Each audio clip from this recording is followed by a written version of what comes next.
Hello, everyone. Welcome back to the Karak with Mehreen show. I'm very excited about today's guest because I don't have just one, not just two, but I have three very special guests here with me today. I have here Seline Shoy. She is an author, she's a blogger, she's a podcaster. She has this amazing podcast called Dreamcatcher that talks all about productivity, personal development, cultural issues.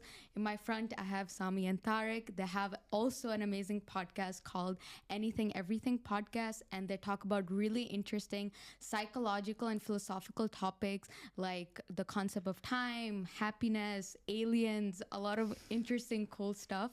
So thank you guys so much for being here. Thanks, Mahreen. Thanks for having us. Appreciate We're that intro. excited Yes. for today's discussion. Yes, I'm really excited. We're going to be I have notes here to the first episode ever that I have notes. That means that we're going to be discussing a lot of things, so that's great.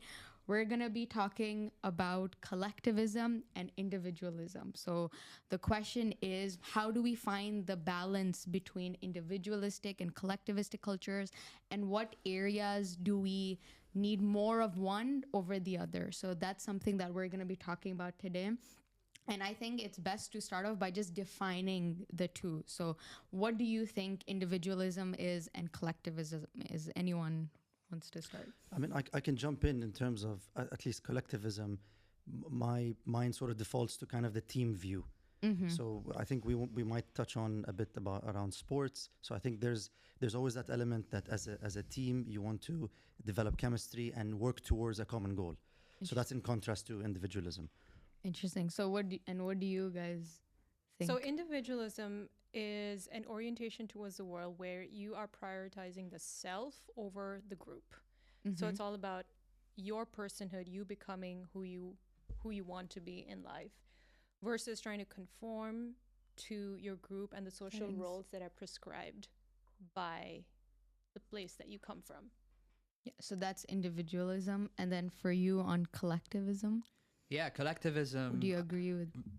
I agree, definitely. Collectivism is about the group and being involved in the group, and individualism is more being involved with yourself and figuring out what's better for you personally. For sure. Yeah, so it's kind of like a philosophy, culture and philosophy. It's a mix of both. Yeah, I agree with everyone. I think that there's this greater emphasis placed on family and your group setting and your social settings when it comes to collectivistic cultures. So it's kind of like you think that you would prioritize group over the individual. So I completely agree with that.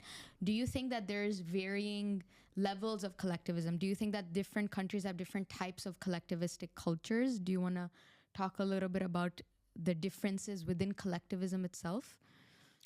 Yeah, I mean, for example, different countries' cultures probably impact how they define collectivism and their own concepts. So for example, if we compare the culture of the Levant people, which is Lebanese culture, Syrian culture, with the Japanese culture, technically they're defined as both to be collectivist, but there are very major differences in the way that we value things between both cultures.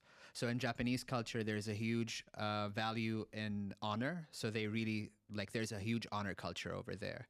Whereas in our culture, honor doesn't matter as much. There is a loyalty culture though. And it's a little bit different. Loyalty and honor are different. So that's kind of how it manifests. But I feel like both are collectivist because the group is what dictates how people should act, but what they dictate is different, and that's the difference. And I think there's also a difference in terms of their personality types. So there are two types of collectivistic groups. One, their introversion is more acceptable. It's okay to be more, it's okay to be more to yourself and not to be too expressive. And to kind of keep things to yourself. But the other type of collectivistic group, it's encouraged to be more gregarious, more social, more interesting. Yeah. So for instance, I think Japan would fall into the category of the first type, where you don't have to say much to fit into the group. You keep to yourself. You can keep to yourself basically. But the others, I would say Spanish culture, maybe Lebanese culture. Yeah, definitely. We're very loud people. Yeah.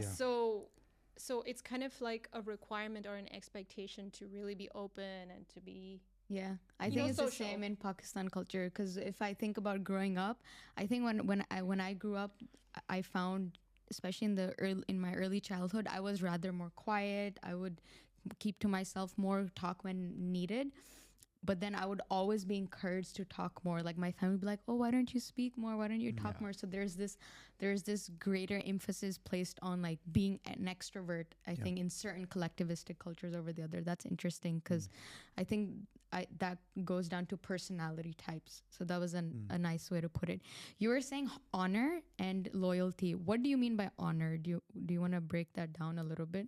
Like, do you mean respect? As in, what do you mean that they have this greater emphasis on honor? So, from what I understand from Japanese culture, and it's not a lot, but from what I've read, there's an honor in terms of a family that they work with or the workplace that they're in, that they don't want to let anyone around them down by doing something that is going to put the family name at risk for whatever reason. So there's a huge honor attached to status in a way in Japanese culture. Whereas in, for example, the cultures we're from, that doesn't exist in the same way, but it's more of be loyal to your tribe. Okay. Right, but there isn't this strong feeling of honor and pride that I feel comes with Japanese people, and it's shown in Ikigai, which is their one of their philosophies as well. And they also have a huge the philosophy of when they're in the workplace, they overwork themselves to the point where a lot of them end up getting depressed, and so yeah, we don't really have that in the Levant region. It's a little bit different. I'll add to that, and it just came to mind in terms of at least, and you mentioned work-wise, in terms of businesses, I think Japan has the oldest family-owned business, and they're also quite notable because they don't like to grow too large, because they realize that businesses growing to scaling wildly kind of loses that family feel and the Touch. collective. So yeah, I think that covers what Tara was saying. Yeah, I think that when you mentioned the point of honor and how there's this value placed on the family name, I was surprised that that's not as common in Lebanese culture. In Pakistan culture, that's definitely In common. the Indian culture too. Yeah. So Okay. I think family names is what defines your social status. So making sure that you don't do something that would put your family's reputation at risk is so important Right. in our culture. So I was surprised to hear that it's not in Lebanese culture, or to a lesser degree. It's to a lesser, it's a Yeah. much lesser degree. It's And- definitely still important. And that can be quite confining if you are an individualist who wants to speak your mind and wants to, kind of express all sides of you, even if that goes against, what is expected of you, and Yeah. kind of colors outside the lines. Yeah. So definitely, I think that connects to communication, how the methods in which we communicate and interact in these different cultures vary as well. So for example, as you were mentioning, I think in collectivistic cultures, we want to make sure that our family is in harmony, there's cooperation, so we don't offend anyone. And so there's a lot of importance given to respect and the way we speak. I mean, I know in Urdu, there's even certain words that you change when you say you to an older person versus to a younger person to Interesting. show respect. Japanese have a similar. Probably, Yeah, yeah. they do. More formal. Yeah. Yeah. So we have that in Urdu, and so all of these things showcase that making sure that the people around you, you're showing them respect when you're communicating, even if that means you don't say your opinion directly. Sometimes that could lead to a lot of miscommunication. How is that for you guys? What do you think of this change? I think, it comes to mind as well in terms of the formal aspect and the respect. I think in some Arabic countries, they say ustad more than, sir. Or you, as you said, how you address your parents is different.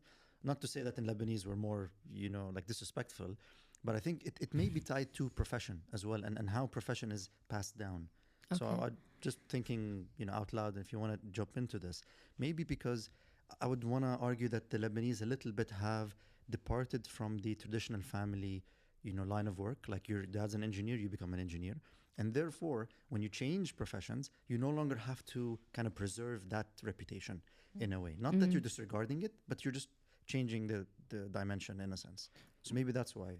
but then you still have the pressure of maintaining that legacy, right? Yeah. To a certain extent, yeah. Mhm. But you're the first person that kind of breaks the cycle of like, oh, you're not a doctor. How could you?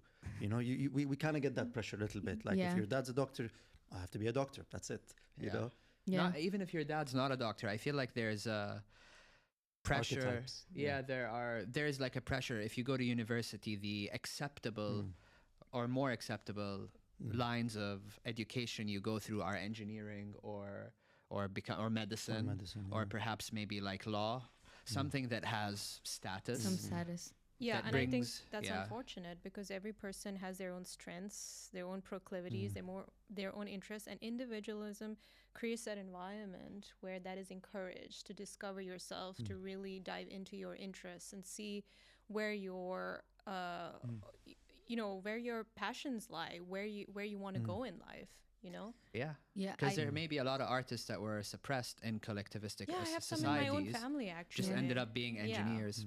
Yeah. Because your parents were like, we're not funding your education if you're going to do this. Yeah.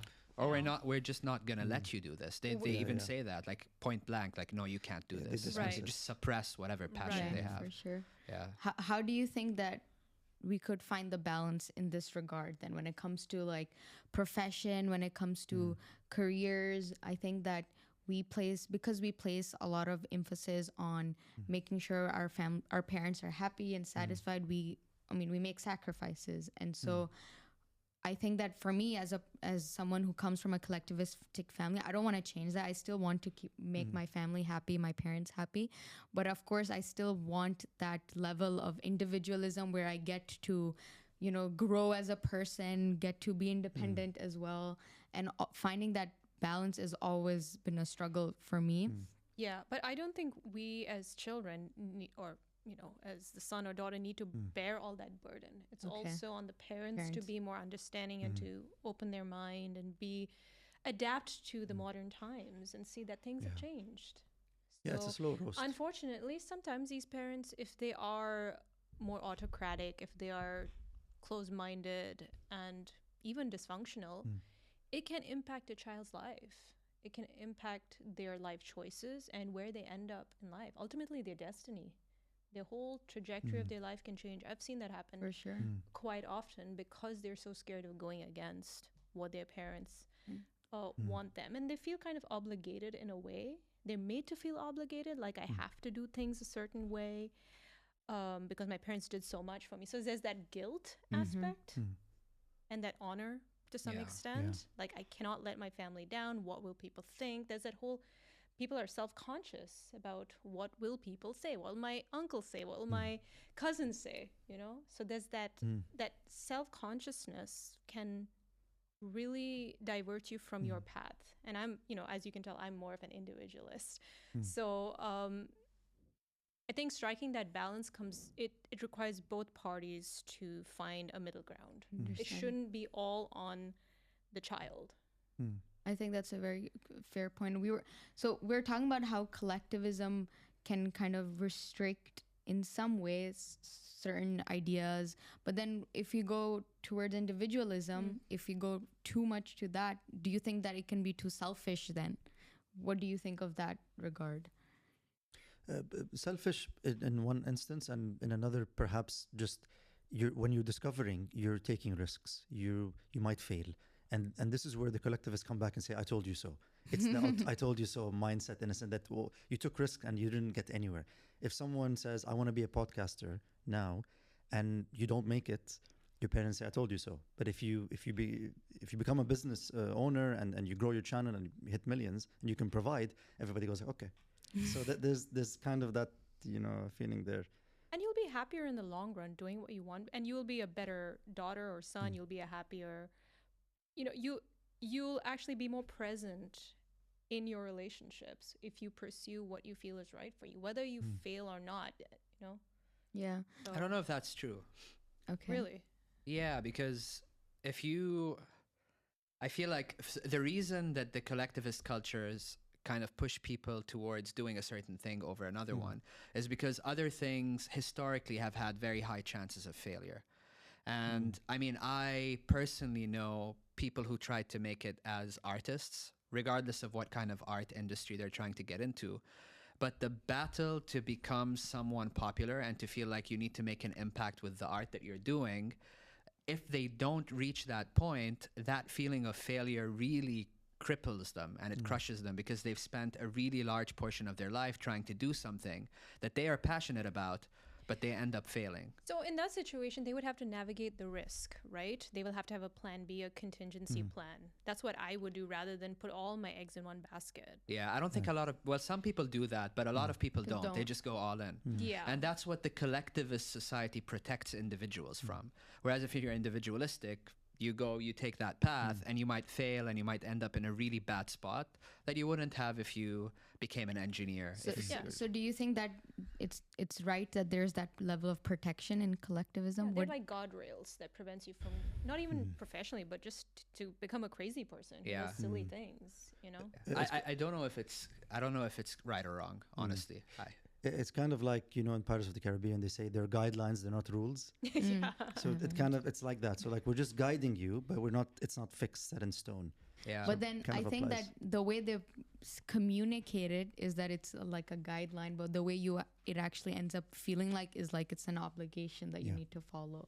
It depends. As a child. I think it varies from family to family. That's and true. how it's communicated. That's definitely true. It's the family dynamic. If there are healthy communication methods used, I think they can find that compromise where both sides can be happy. Yeah. But if they're dysfunctional and toxic, yeah, so that goes back to the whole communication dynamic and how you communicate with one another. And I think that, like how we were mentioning, that there's this greater emphasis placed on making sure your people are happy around you, so you don't, like, there can be miscommunication. You don't say your opinions directly. There's a lot of indirect communication, a lot of double meanings. And in some way, because you cannot say what you want to say to that person, you say it to other people behind their back. And in my opinion, I think that this is the reason there's a huge gossip culture in collectivistic societies. And so what do you think of this from your own personal experiences or that you've seen? I think it comes back to a little bit the idea, at least from what Tara said, Japanese culture, is that your position in society is very important. So everything is judged on how you act in society. So when you kind of change a little bit off the usual path, that's the gossip is going to be there because, oh, well, we're disappointed in that person and they haven't, you know, stuck to the old ways of, if it's not broken, don't, you know, don't fix it or something of the sort. Yeah, it's important to like stay true to your traditions, I guess. That's why. A lot of people who really are part of the collective, I guess, have a facade where they have a personality in front of all the people that they meet because there's a certain conforming that they need to do in the society that they're in, but that mask goes off when they become close to other people, or if they, I mean, personally, I think gossiping, especially if it's like a bad type of gossip, comes from people who have insecurities about themselves more often than not. So it's not, I think it's probably more prominent in collectivistic societies because there's this facade, but I know for a fact that it also happens in specifically workplaces in countries that are more individualistic as well. Okay. Like that does happen. But I don't know if there's a big correlation between that being collectivistic, although it does make sense because we do want to kind of be seen as accepted in any group that we're in. Whereas if you're individualistic, we're social animals, right? Yeah. And I think that's interesting. You pointed out that it happens in individualistic cultures, but in a different setting, I guess. It's like it could be workplace, work settings. I think the settings are... So I think the topic of gossip is also a little tricky because there's so many factors, obviously, that play into a role. Like insecurities. Like I think there are a lot of people who don't have much going on in their lives, which is why they spend time... They talk about others. So there's a lot of reasons. Yeah, and people who gossip are generally unhappy. Yeah. You know, like you said I'd about the agree. mask. They show the mask that they're happy and their content, but inside they're just bored because they gave in to the social expectations and they're not doing what they really want to do professionally, or even the spouse that they're with, they don't really love them. That fire is not there. And I see that very often. Yeah. Because they gave into the social expectations. And do you think collectivism plays a role in that regard? Course, Or of course, yeah. and they are told that this is the way to do things. But inside they're dying. Okay, maybe that's dramatic, but they're just bored. Yeah. They have nothing to look forward to. It's like the same thing every single day. Yeah, Go to makes work, complete come sense. back, spend time with the wife and the kids, and that's it. They have nothing exciting them. And that's to me like a golden jail, if you ask me. Yeah, if I can. And it stunts your potential. What if they had some gifts in them that they weren't able to Pursue. pursue? But I think That's your soul. that's like, you know, you can't feed your soul if you have to stay within those parameters. So, and it also depends on the personality type. Some people are more conforming. They're okay with people showing them the way. They're not like big thinkers. I hate to put it that way, but you know what Free I mean. thinkers. To a They're certain not free extent. thinkers. They're kind of like a bit mentally lazy. They're like, okay, I will go with what's expected of me. But then the people who are, you know, who have these big ideas or super creative, they need that space. They need that support system to help them grow. for sure. You know, and to promote innovation, to promote their ideas, to help them create a platform to express themselves. If I can So, visualize that in yeah. a sense, what you're describing is almost like you have a garden or a park, and certain plants grow, with the right space between them normally, just as always. And then there's a seed that may sprout into a different type of tree or plant that is just there, and you know that it has potential, but it's just not getting watered. And then that seed just stays buried within the crowd and never achieves its potential It's a good metaphor. in a sense. So I think that's Very kind of how it is. visual. It's a there's good metaphor. And I know some thanks. people who actually brainwash their kids from the beginning, so that they grew up to be conformists. I've seen that happen on my own. For sure. It happens My a lot. happens a lot. Yeah. Don't give them too much liberty, or else they're gonna start getting westernized, so to speak, and then they're gonna want to do their own thing, and they're gonna move away from the family.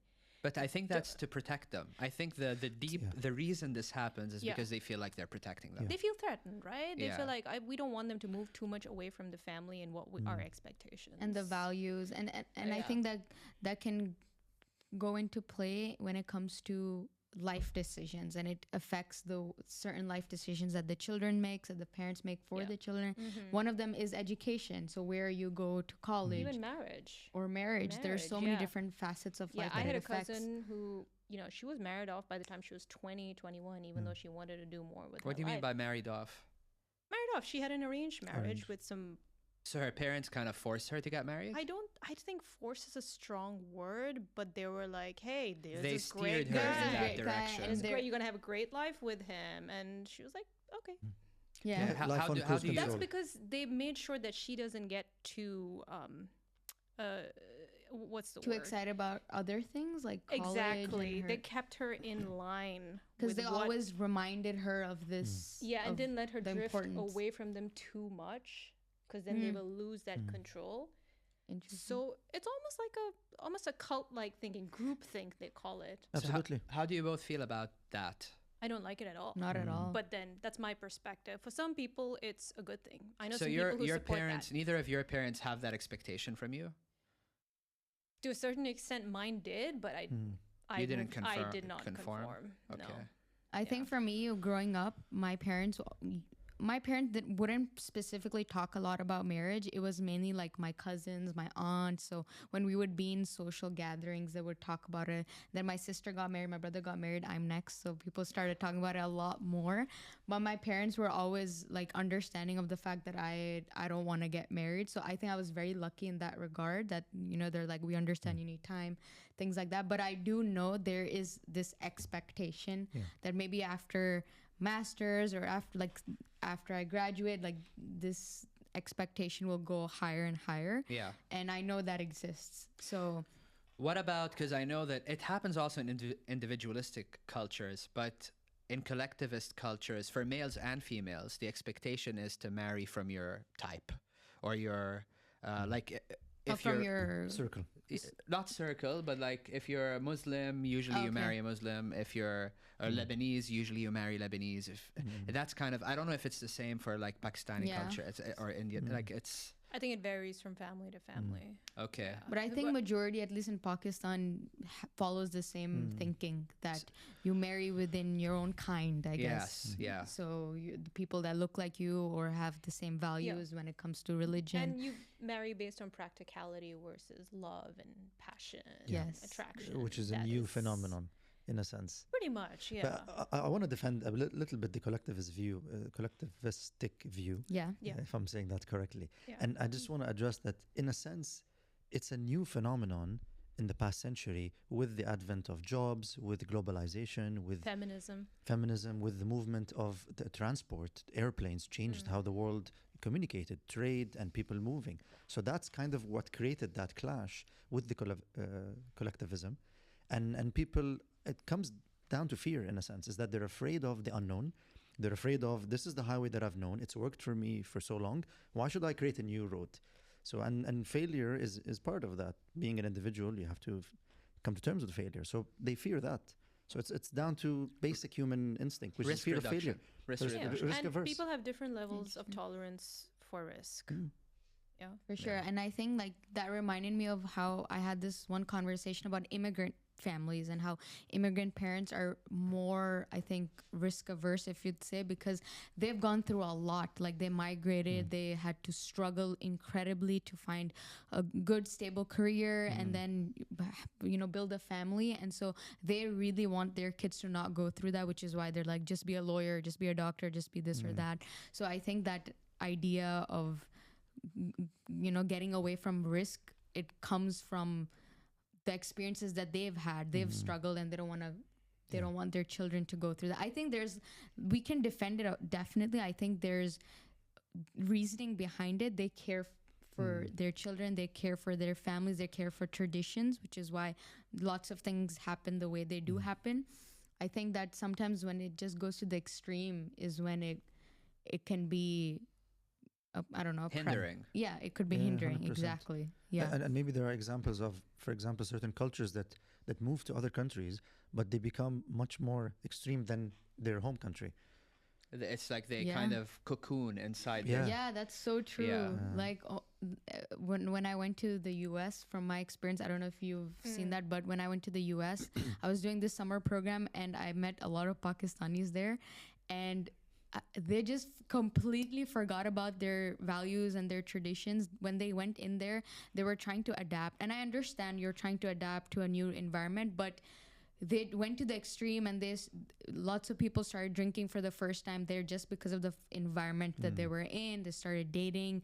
They started doing lots of things that they knew they would not want to do that if they were back home. And so I think that it's just that I understand that when you move abroad, you are protecting that person from being exposed to certain values, but I don't. You can't stop it. I don't think through osmosis. It's in the air. It's going to enter your skin. You're gonna regardless. Especially now with social media. Yeah. Like if you look at social Pakistan, contagion, right? Yeah. You always, But I mean, you say can't they avoid don't that. want to. How do you know they don't want to? I think that. I mean, from the people that I've met, they always regret it later on. They always regret what it's peer pressure. It's what they're seeing around them. And some people don't. Like some people are happy. Like I'm okay with. I'm not judging anyone. It's like you do what you want. But I know a lot of people regret the extreme things they end up doing purely because of the people around them. And I think that's peer pressure. However, I do think that being exposed to these new environments is so important. And I think that if they come from a culture or a family that was so restrictive, And that's why oppressive. they end up doing that. So it's because of how they were raised. I as saw well. that in my college in the States, and when I went for my bachelor's, I saw some girls from India, Pakistan. They came there and they went absolutely nuts, partying every night, drinking like a bit too much. And I just looked at them. I'm like, what's wrong with you guys? It's like, you haven't gone partying. You haven't done this before? They were like, no, we haven't. Yeah. We had to be home by like 6 o'clock and we couldn't interact with boys. We couldn't do anything. It's like, wow. And then they go to the extreme. And then they go They to the extreme. they do too much. Yeah. You have to wean people into these environments. Like if they go from 0 to 100, like what do you expect? You know, in terms of the cultural spectrum. True. So, yeah, definitely. I think that, you know, we see this. We were talking about going abroad, studying. We've seen this in those scenarios. We've seen it in. Let's talk about a little bit about marriage as well. We dived into it a little bit, but so you mentioned before that the reasons why we marry as well is different in individualistic and collectivistic culture. And so, for example, in collectivistic, you were saying it's more about practicality, whereas in individualistic, it could be more about romantic feelings. Is this how you've seen it in Lebanese culture as well? Yeah, I mean, it's a story. I don't know if it's funny, but I have a friend who had a folder on his computer, and in that folder was just pictures of different women. And those are the women that came, that they went and visited as like his parents trying to arrange a marriage for him. So this is a good family, and their family wants to be linked to our family, kind of thing. And so when they'd go, he'd just take a picture basically, and he had a folder of like 8 or 9 women that he met, and he had like notes on them about like how they talked, and I'm like, this, Oh my god, this is just so feels Reminding me weird. of And the he's like, who do I Indian pick? matchmaker on He's like- Netflix. Yeah, he's like, she's really pretty, but then when I was talking to her, she said this, and You she's did a whole journal. and I'm like, is this like what is this? The Amazonification of Yeah. women. Yeah, but it's not just that. It's that like the fact that there is no real feeling behind it or emotion. It's almost like a transaction. I find that weird personally. I've never really felt good about it. Like there's a lot of pressure in our society. I come from a very specific Lebanese society called Druze, and there's a very, very strong culture of marriage. If you want to marry someone, they have to be also Druze. It's a religion. Oh, it's a Interesting. It's sorry. Druze is a subset of Muslims. Druze is not really. They're kind of their own thing. Okay. Oh, They're okay. attached Never to. heard of it. Yeah. I thought Yeah. I heard of it anyway. Yeah, Druze. they actually are. They have similar beliefs to the Unitarians. Unitarians exist in India. There's like a small community as well in India. Okay. Our beliefs kind of stem from some Buddhist philosophies, married with some of the Abrahamic religions as well. Okay. So it's kind of a mix. a mix of both. But anyway, we're all like 150,000 of us in the world, so very Very few. few. Yeah. But you have to marry a Druze, because if you don't, your kids cannot be Druze. Regardless if the father or the mother isn't Druze, they both have to be Druze for the kids to be Druze. So there's a very strong pressure. And no one can convert as well. You can't convert into the religion. It's super exclusive. I can imagine how thrilled everyone was when you told them who you're marrying. Yeah, I mean, so definitely, my extended family, you know, a lot of them wouldn't be happy with the fact that I married someone outside. I'm lucky that my parents didn't care much. My dad married a Christian woman anyway, so we were kind of the outsiders anyway. But that's a really strong. There's a really strong pressure in the community, and when the community is that small, it's rare that you would find love just like that randomly, especially in today's age, like you said, where everything's open to you. Like you could just find anyone and get attracted to them and want to spend your life with them. But if they're not from your group, then your community is kind of gonna frown on that. So And that could work if you identify with the group you're from a lot. If you eat a certain diet, or if you pray a certain way, or, you know, because you want to raise your kids That in the way. same Yeah. tradition. Yeah. So it depends on how closely you identify to within your own within faith your own and faith your and your values. community. Yeah. That Because we have definitely plays a role. matrimonial sites, right, that ensure that happens. Yeah. You know, I know in the Indian matrimonial sites, I've heard that, you know, certain types of Indians seek out certain types of Indians, like Orisons want Orisons, or people from Tamil Nadu want people from Tamil Nadu. That they're so particular about that. yeah. So And So I was going to say, is it influenced by the caste system as well in India to a certain extent? no, caste system is very outdated. This is more about But the it's- communities and the states you're from. do you Okay. think it still is very much prevalent though? Because don't people want to marry within their own caste as well? Yeah, but those tend to be more ultra traditional. Okay, people. so it's not as commonplace. Yeah, It's kind of, is it dying out? it's dying out. Okay. Yeah. Okay.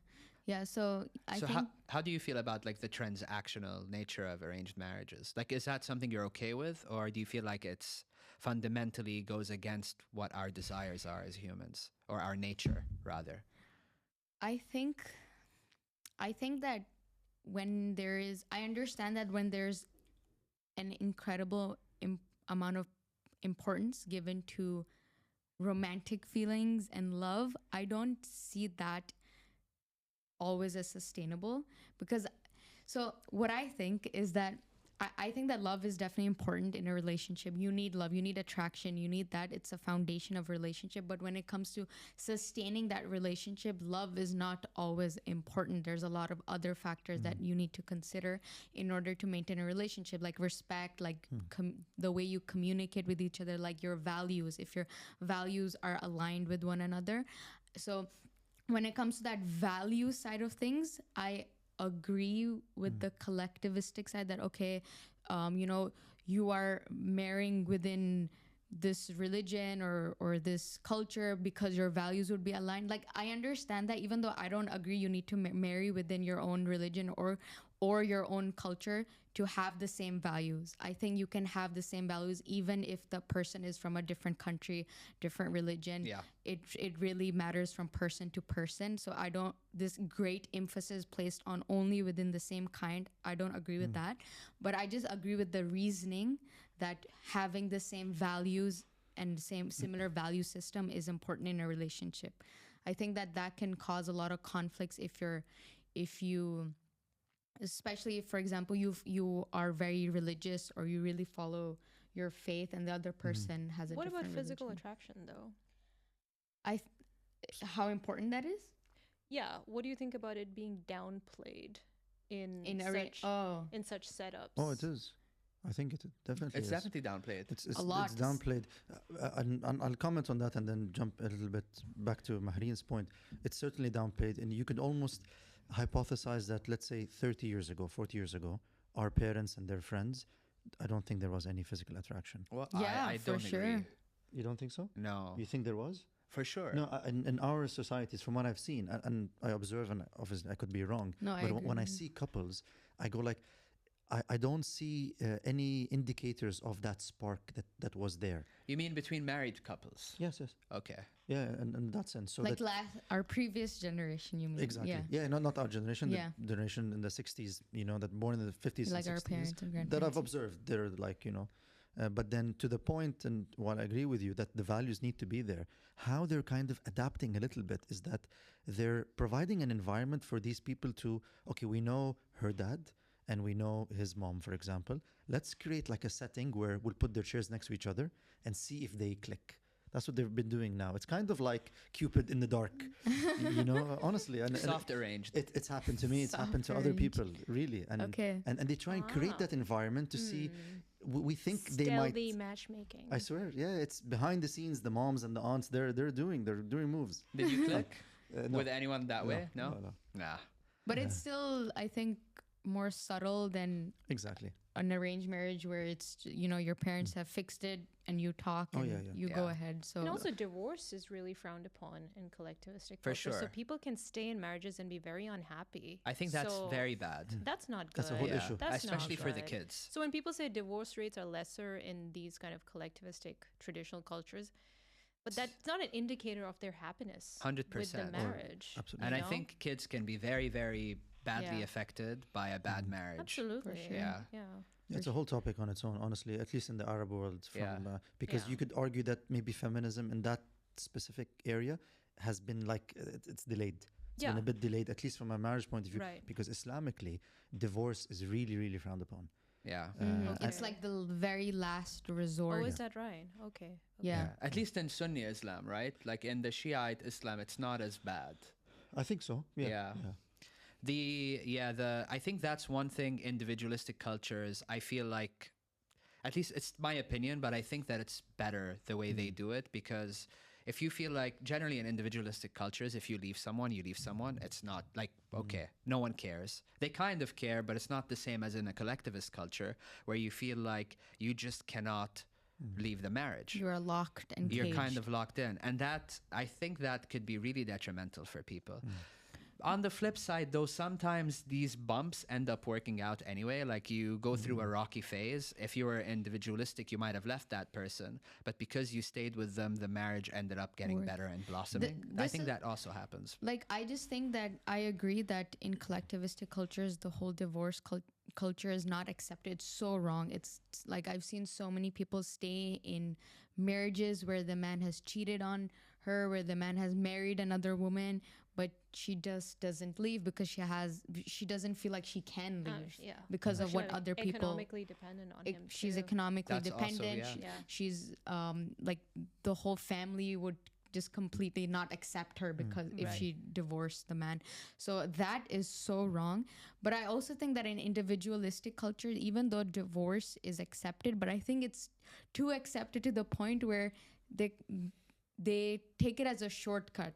Like they don't some relationships can work, but I feel like they don't put in the work. try and Yeah, they abdicate personal responsibility because it's all on the person, right? They have to learn to manage their emotions. They have to manage their communication. It's all on them.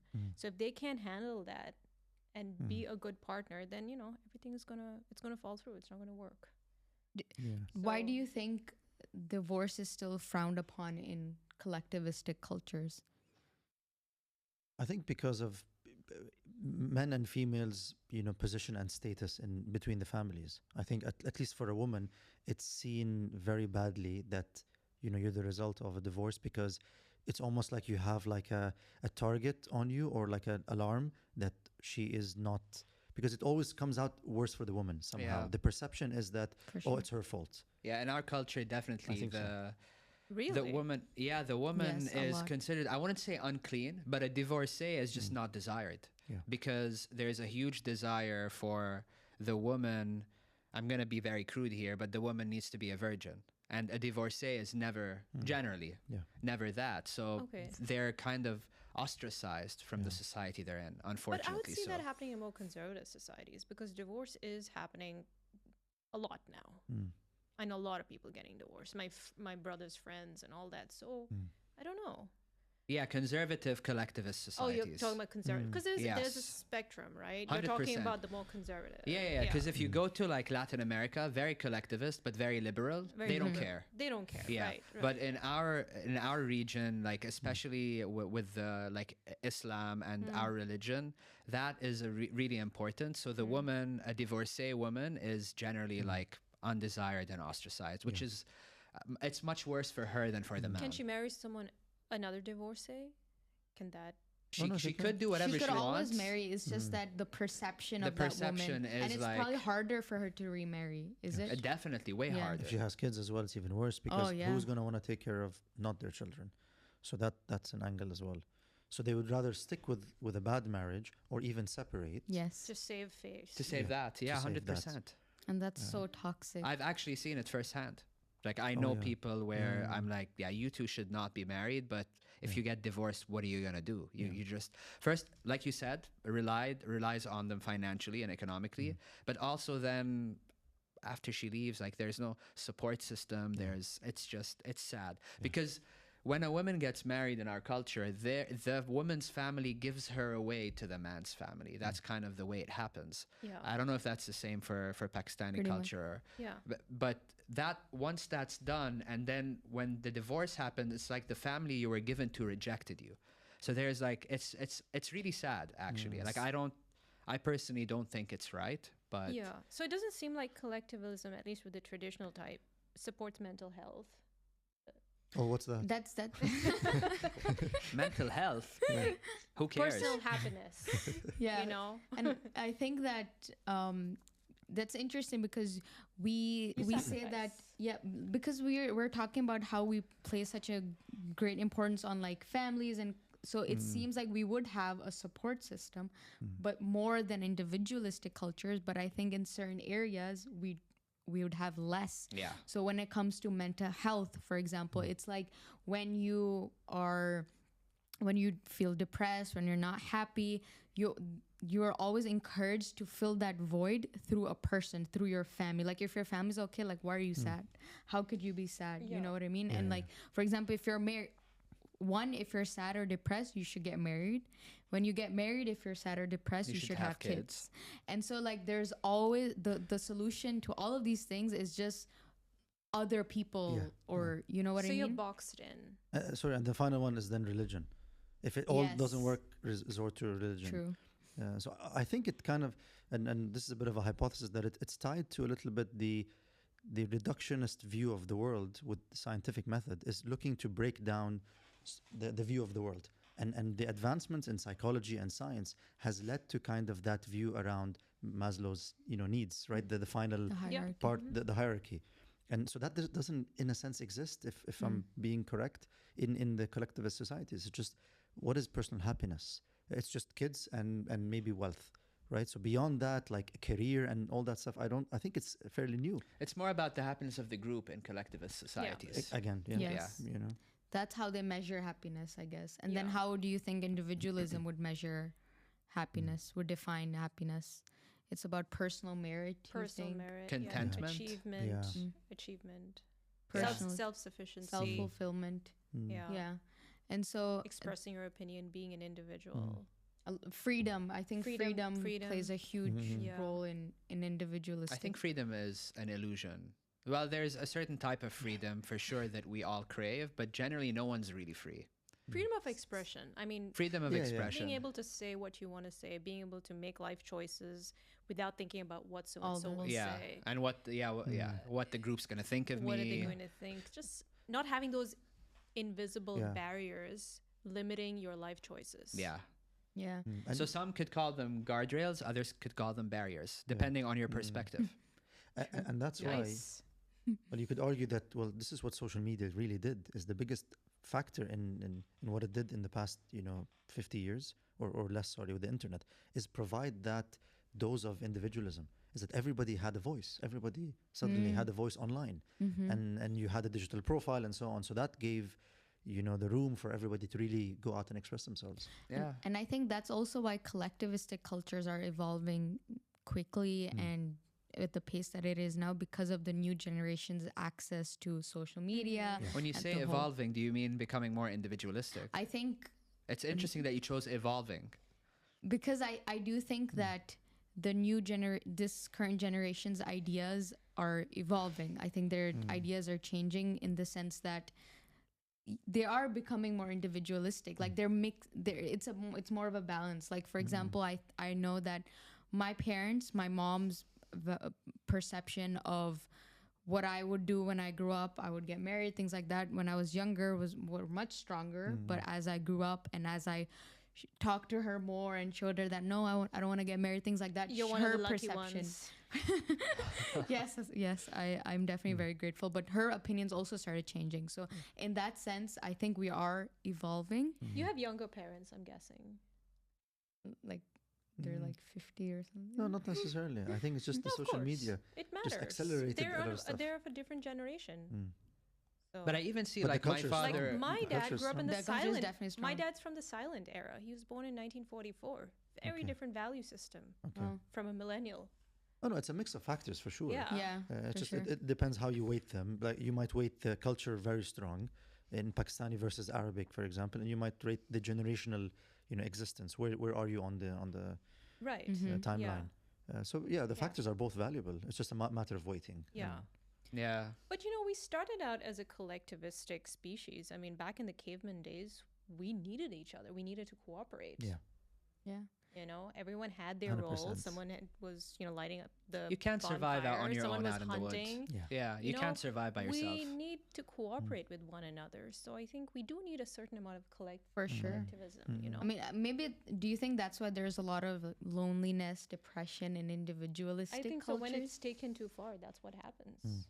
Yeah, I think that capitalism it plays a part, technology, social media, and I think the way our houses are built also, like in the past, it 100%. was like they were more community living, like they had those compounds which encouraged people to. A lot of places in Latin America are still like that, Right. which is So why they're some of the They happiest don't have people. that now. You're in a building, you're by yourself, like in your apartment. Yeah, you don't that's even very know the depressing. person living next to you, so it doesn't promote that ability to communicate or just to link up with another Yeah, we're human all being. social human beings. So We if you're need kind of people around siloed us. off from the whole world and told that's okay, do your own thing. And that's what's causing the loneliness epidemic. So what do you think of it? This reminded me of, in individualistic cultures, there's this idea that when you're 18, you need to move out, or you need to be independent, start earning. What do you think of that culture? You're kicked out of the house. It has its merits. It's like, pushing the bird out of the nest, like, go fly. We're done with you but now. do you think that's right and is an appropriate age to be doing that? It has Do you its think merits. collectivistic Well, they culture say should incorporate? parents, after 18 or 21, parents become consultants. They advise the child. So the Nice. parents should still play a role, Yeah. not just completely disappear. 100%. It's a matter of balance. Yeah, I think so. I can see its merit 100% because we don't have that in the Arab world. Yeah, we don't have that Like either. in Australia, I have friends from 15, 16. They're in McDonald's flipping burgers. Oh, really? Working to earn every single penny. Yeah, they earn their own money. Yeah, we Their don't- parents don't give them money. Yeah. Really? Absolutely, we don't have that here. And they're Lebanese. Yeah. So we actually we have it really good. We're kind of spoiled. Is that we go and study abroad and come back here. We still come back to our parents, and everything is provided for us. Yeah. So in a sense, maybe that dose of reality and trying to live on your own can actually help you bring out Make your you own. more resilient. 100%. Make you more self-sufficient. Yeah. So do you think that because we don't have that, it kind of delays our independence? Because I think that, There's a risk of that happening, for sure. yeah, like we see, for example, in our culture, it's very common for when the son gets married that they would remain in the same house with his parents, and the wife would continue to live with them. So usually they're still sort of dependent on the father, Yeah. who's the main provider of the household.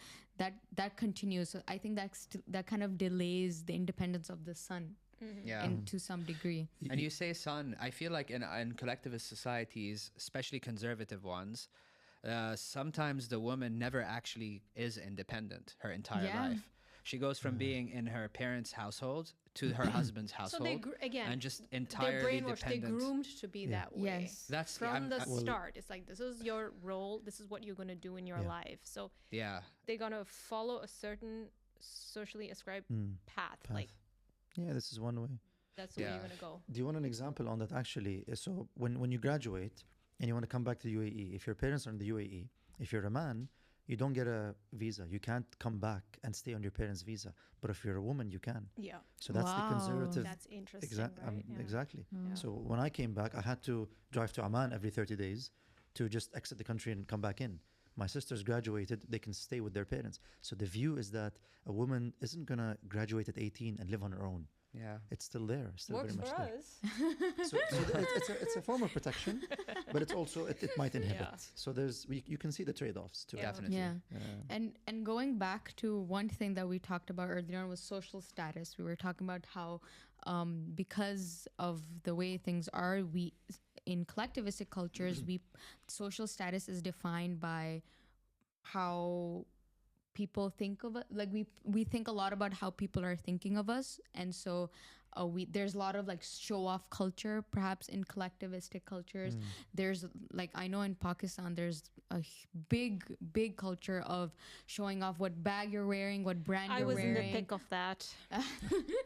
And like I see that all the time, and I just think that I don't know, I really don't like it, because everything that you are buying, everything that you're purchasing is a lot to do with what other people are gonna think of you, not because of whether or not you actually like the product, but or the utility of the product. I think that it, in some ways, collectivistic cultures can be quite expensive as well. So you're not wearing a Louis Vuitton jacket, is what you're No, saying. I'm not. I'm just Well, messing it around. depends on where you are on the totem pole. Like, the super ultra wealthy elite society that's collectivistic has that culture. What But bag even- you carrying? But where I did you, think where did you even go for middle your holiday?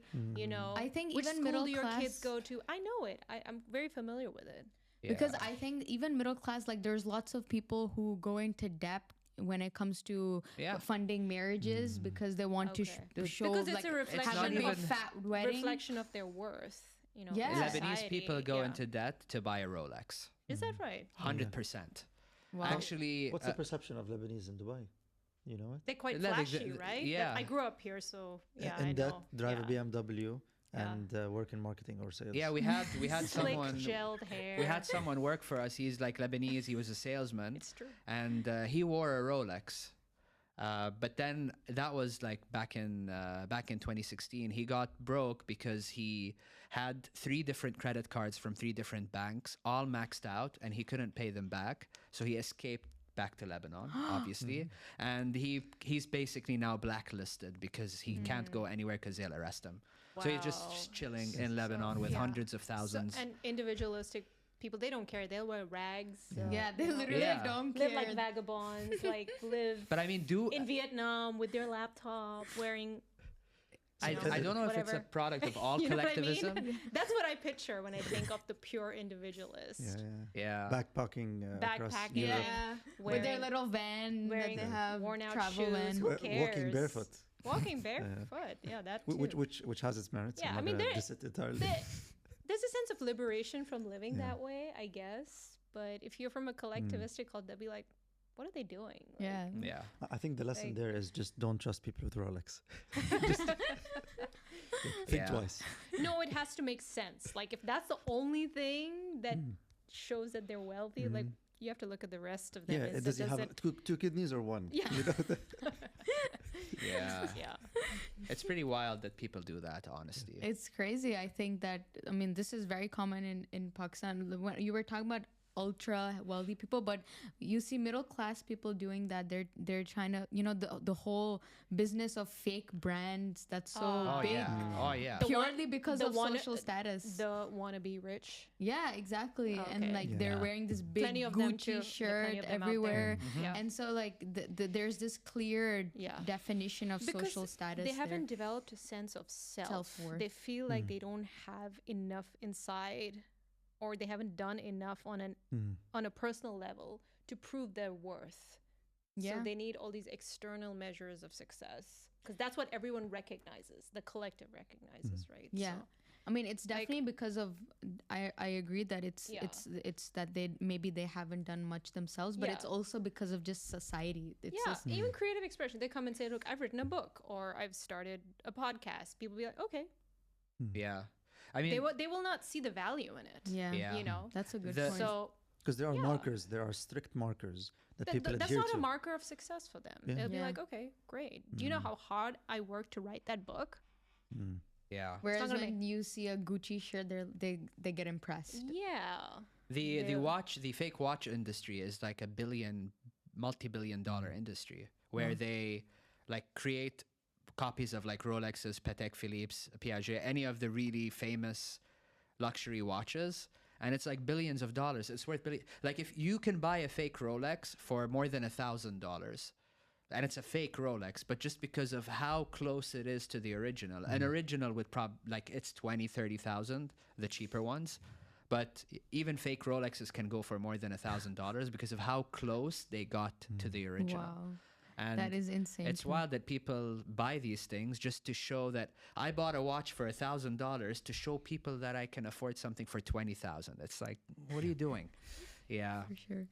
So I think that it's definitely crazy to see how when you go to both extremes, it's detrimental. When you go to too much family oriented, too much society oriented, Everyone's in your business. yeah, exactly. Everyone's talking about you. Everyone has comments about you, opinions about you, or just that you are doing so much for other people than for yourself. Whereas an individualistic, when you go too much to that spectrum, you are too selfish, perhaps, or I guess you Yeah.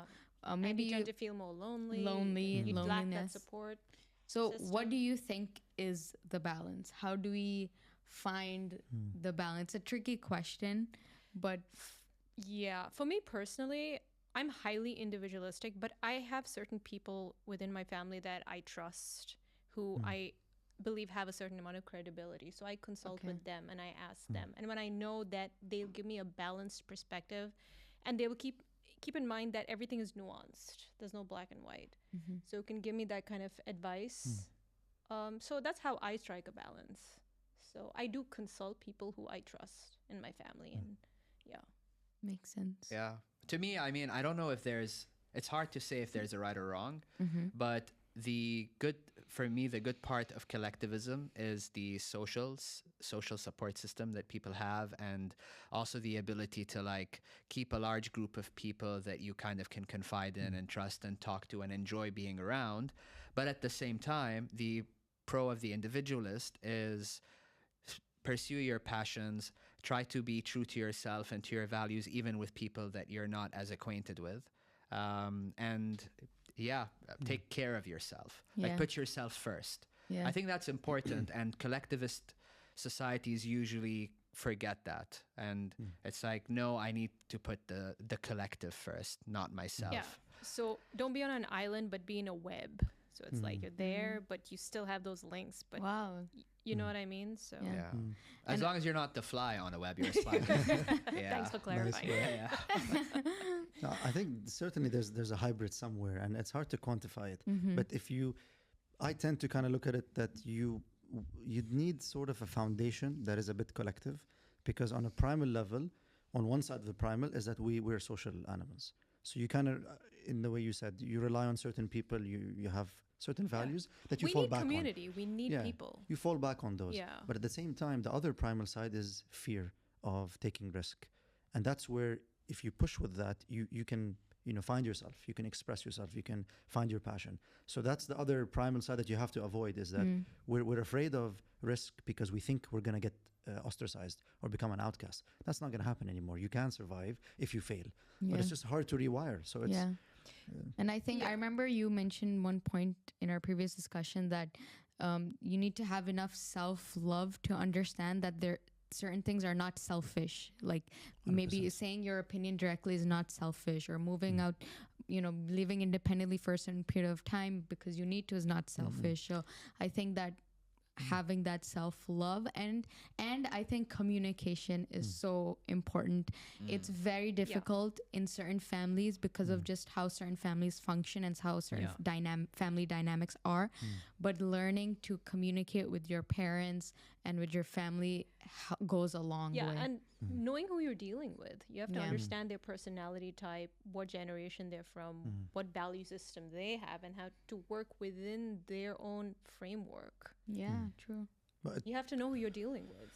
100%. I mean, just to give an example in a way, and you triggered this a little bit in me, is that let's say someone wants to take a career that is, by the book, and he's going to make normal wage, average wage, and he remains with this collectivist view and with the family. He might not make enough money on average to support the rest of the tribe, the rest of the family. Well, on the other hand, if you do take the risk and you do make it somehow, I'm not saying you forget the family, but you can support. Then you can make more money to support. So that's kind of how it can work, is that you're doing a bit of both. Is that you've embarked on your own personal journey, and then maybe you can make more money. And I think it's support. nuanced because 100%. there are situations where you do end up taking a risk and making money, but then all of your collective starts expecting so much from you, Okay, yeah. and then even so, I know Then you some have to block them. That's when you need boundaries. Yeah. Yeah, 100%. but I mean, for some people, their kids start fighting amongst each other Oh, yeah, around yeah. who's going Oh, to get yeah. the Yeah. inheritance. True. That's always a risk. Such yeah. a big Yeah. thing in Yeah. our No, I gave an our idealistic culture. example, obviously, that, when if you can support, that would be a bit of a hybrid, Yeah. but Yeah. you're right, it can happen. I think a good litmus test is seeing if you feel a sense of resentment, if you're feeling pressured, if you're feeling like really stifled. If you are in a collectivistic culture, that's a sign that you really need to start, Yeah. creating some space for yourself and having conversations with your family. I think that's a good For sure. way to know Very good. whether it's working for you or not. Yeah. So thank you guys. This was a really nice discussion. I think we touched on a lot of different topics. There's so much more that we could discuss. know. It's a Time very flew. time flew, or literally when he said 5 minutes, I was like, how? But in the end, first of all, we end by doing a little cheers. So do you want to do a little cheers? Cheers. Yay. And there's little gifts for you guys on the side of your Thank chair. you. So these are I'm feeling the pressure now. Are we opening it now or later? we can open one, I guess, so it's How or collective. actually just open all How of them. Yeah, collective yeah. of you. Yeah, I thought there's It's like Christmas. So You know, you never lose the joy of opening a box. I think opening a box is always something that's going to be fun. locked into our system. Yeah. Unboxing. I have it the wrong way around. it's so much. Oops. Yes, Oh, so wow. this is Tea. feel good tea. There's like there's different tea options. There's black tea, chamomile, green tea. There's lots. Yeah. Oh, amazing. So enjoy it, guys. That's Oh. really nice. I And you, hope you the enjoy. box is pretty cool as well. Yeah. It's by Feel Good Tea, so they're our partner. It's gonna come in handy in Sponsor. Ramadan. It's gonna come in handy. Yes. Yeah, amazing. And this is the new box, by the way. So you guys are the first people to receive the new box of the Feel Good Tea on my show. So yay! Thank you, Mahreen. I hope you enjoy it. No, absolutely. Hello, everyone. I'm so excited to introduce my partnership with Feel Good Tea. They're this amazing company that sells these beautiful tea boxes with a variety of tea flavors, which I'll showcase to you by opening this beautiful box. So as you can see, there's all these variety of flavors that are delicious, and Feel Good Tea, they truly value the love for tea that we Karak with Mehreen value as well. They love having conversations over tea. So because of this, I'm so excited for this partnership, and you can get this beautiful box too for yourself or for your family or friends using this discount code on the screen.